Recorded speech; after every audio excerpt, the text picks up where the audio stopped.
Hello everybody, my name is Thomas Covin. Welcome to this new video of my YouTube channel on public history. I am professor at the University of Luxembourg and I'm also the president of the International Federation for Public History. Today I want to share a video about the history of public history and its development until the 1970s and 1980s. First, there is a very important point. The point being that there is a difference between public history and doing history in public. Indeed, doing history in and with the public is not new. We can just think about two specific kinds of practices. On the left-hand side, you see historical exhibitions. History made in museums. On the right-hand side, you see, for example, oral history. Both practices are very, very old.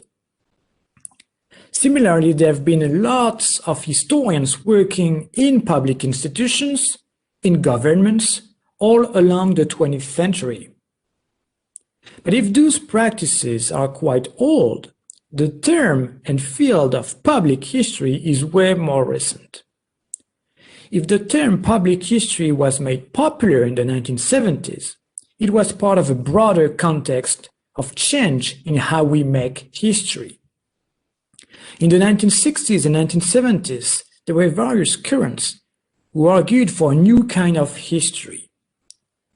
We can think about the social history movement, or what was called radical history or people history.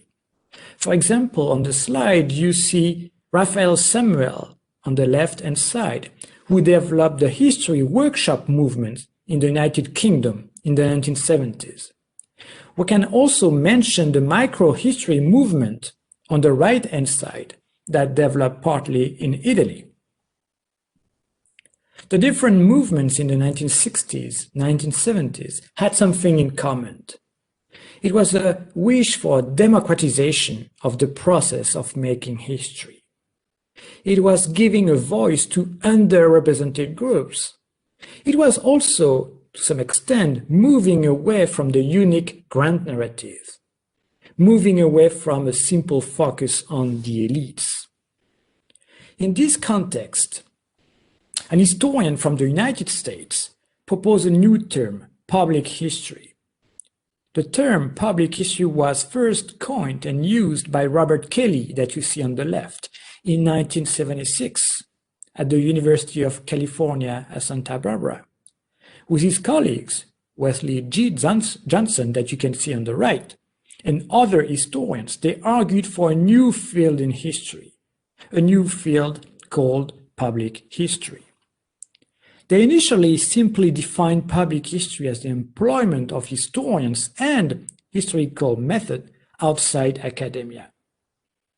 But the discussion quickly moved to the role of historians as public intellectuals and the use of historical method in various activities such as public policy and consulting.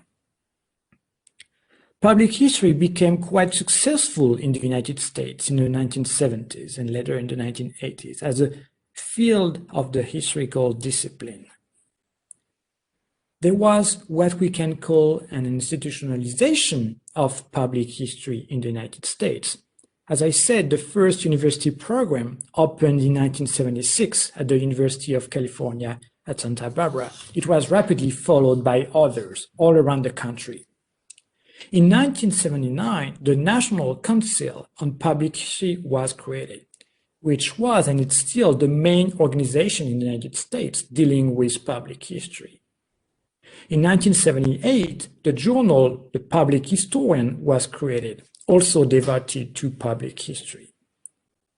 I think having public history as a field of practice and of discussion had two main assets.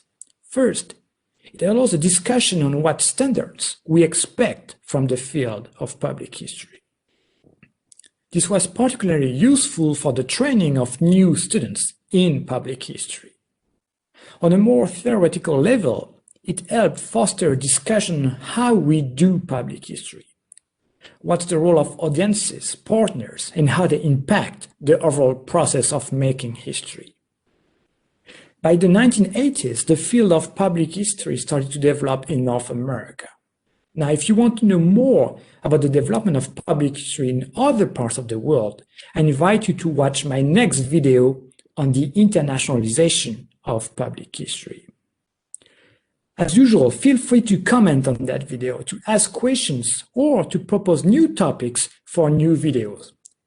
I want to thank you for watching, and I will see you soon.